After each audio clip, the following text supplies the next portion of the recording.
Now that you've learned how to decide if a compound is soluble or insoluble, you can decide if a precipitate's going to form. And we're going to practice doing our double replacement reactions and figuring out which one will have a precipitate. Sometimes they won't. If there's no precipitate, no reaction occurs. So the first thing I have is this beautiful video of a precipitate forming. It's very short. I'd like you to watch it. So we basically have two clear solutions. That means they're homogeneous mixtures, a homogeneous solution, and when they react, one of the new compounds is not soluble in water, so the solid comes out of solution like rain, precipitation, okay? And that's why it's a precipitate. The new solution is now a heterogeneous solution. Why? Because you can't see through all of it. You have a solid and a liquid, okay? If no solid forms, there's going to be no reaction. So example from the video is we had lead to nitrate. So we had PbNO3 2, right? Because that's a +2 and a -1 crisscross, is dropped into a solution of potassium iodide. Okay, so +1, -1, crisscross, there we have it. And so now what are they going to form? Well, first of all, here's my cations, lead, and here's my cation here, which is potassium. They don't like their dance partner, so they're going to switch places. And now lead is going to dance with iodide, and we already said that's lead 2 and iodide, so my 2 is going to go there. And it's going to have another dance partner. Potassium is no longer dancing with iodine, it's dancing with nitrate. Okay, and that's a +1, -1, so I don't need anything there. And now, of course, we have to balance 1 lead, 2 nitrates, 2 nitrates. Okay, but that also changed my potassium, so I have 2 potassiums and 2 iodines. So we're balanced, but let's double check. 1 lead, 2 nitrates, 2 nitrates, 2 potassiums, 2 potassiums, 2 iodines, and 2 iodines. Lovely.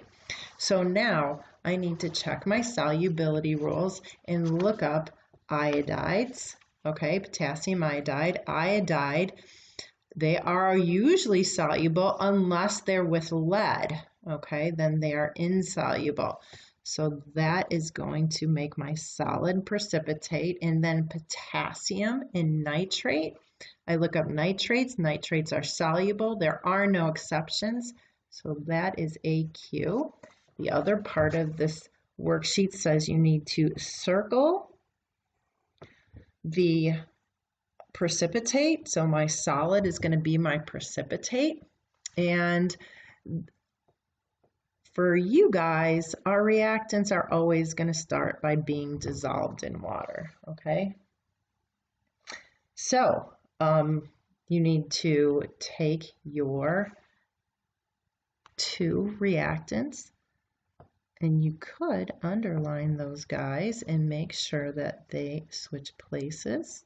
Okay, so here we have sodium is going to dance with, not with hydroxide anymore, it's going to dance with bromine, sodium bromide. Now notice this has a 2 here and this has a 1, but it doesn't matter. They're forming a new compound, so you have to crisscross applesauce.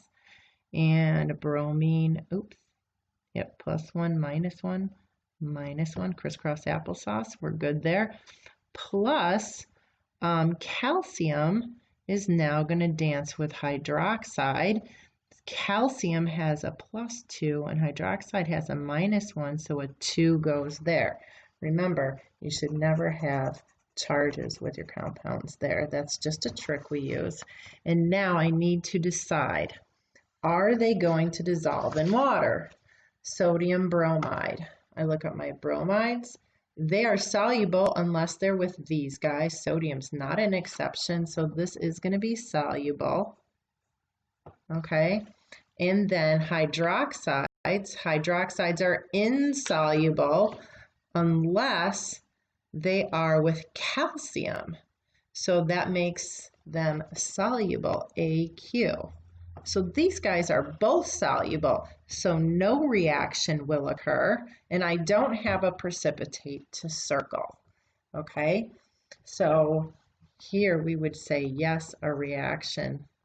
Our accent is reaction. Yes, there is a reaction. That's why I had a precipitate to circle, okay?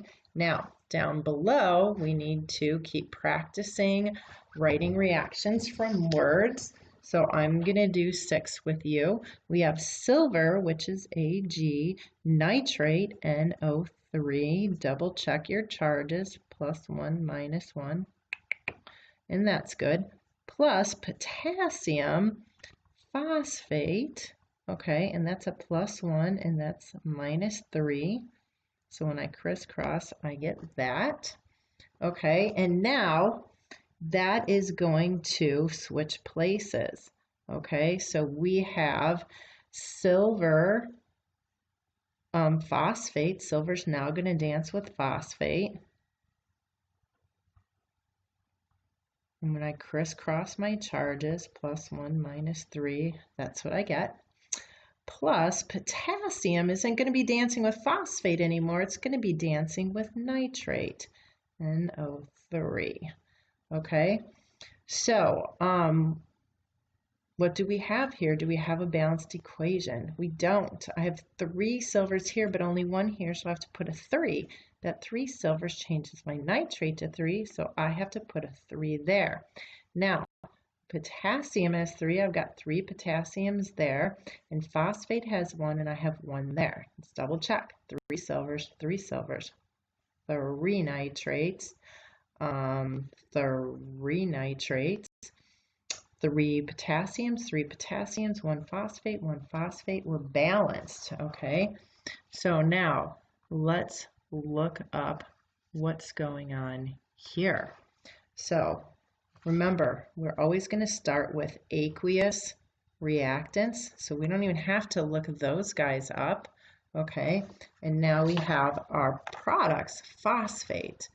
If I look up phosphate, it is insoluble unless it's with these guys. So silver's not an exception, so that's insoluble, so that's a solid. And then nitrates, if you look up nitrates, they're always soluble with no exception, so that's AQ. And then we are going to circle our precipitate. Okay, so you are going to finish up this worksheet, and then if you look at the very bottom, I have a couple here with answers to make sure you're on the right track. Okay, have fun with that.